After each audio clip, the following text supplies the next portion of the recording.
Hey everyone, welcome back to Indianapolis. Welcome to the Daily for Friday, January 18th. Greg Lalas alongside Jason Seguini, and the 2013 MLS SuperDraft presented by Adidas is done. Number 1 pick, Andrew Farrell to the New England Revolution, who actually made a trade on Wednesday in order to get that number 1 pick.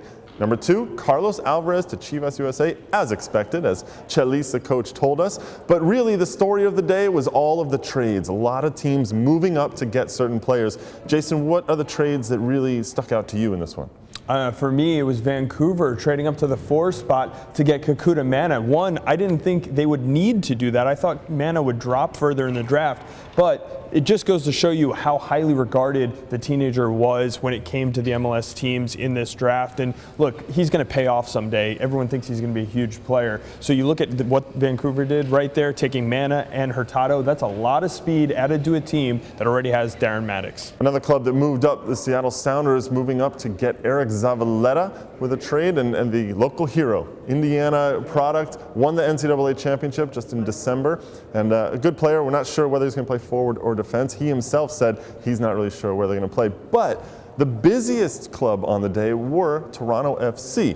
They were moving things all around. Don't forget, they moved 1 to 4 on Wednesday, and then on Thursday they moved that number 4 to Vancouver for number 10, and what they did is they picked up a bunch of allocation money. Yeah, for Toronto, they are the big winners on the day. They wanted Kyle Becker and Emery Welshman, 2 local products who grew up playing together in Toronto. So they got them both, plus they added 2 allocations in those trades. That's huge for them. They got everything they wanted out of this draft, and you have to give Kevin Payne a lot of credit if he was the guy pulling the strings there. Yeah, Payne has already made a lot of moves since taking over in Toronto.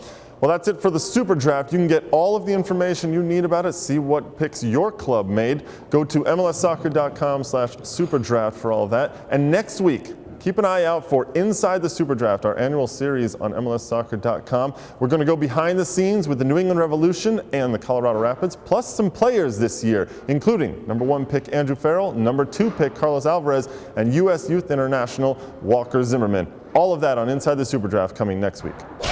Well, aside from the Super Draft, there was some news that broke in MLS regarding Sporting Kansas City, and they have a new jersey sponsor. Ivy Funds, a local company, is going to be emblazoned across the jersey from now on for SKC. It's the first time they've ever had it in their history. It's a big move for this club. But the big news, what's going on with another team, Portland Timbers. Their DP, what's going on with Kris Boyd?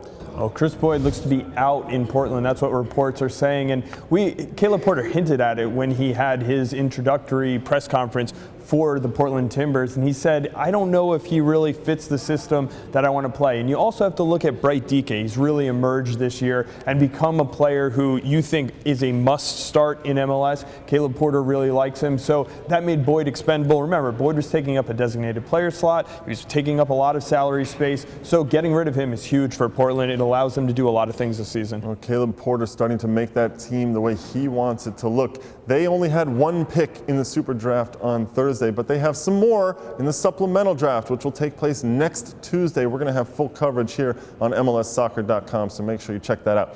That's it for the Daily, and that's it from Indianapolis for all of us. We'll talk to you next week.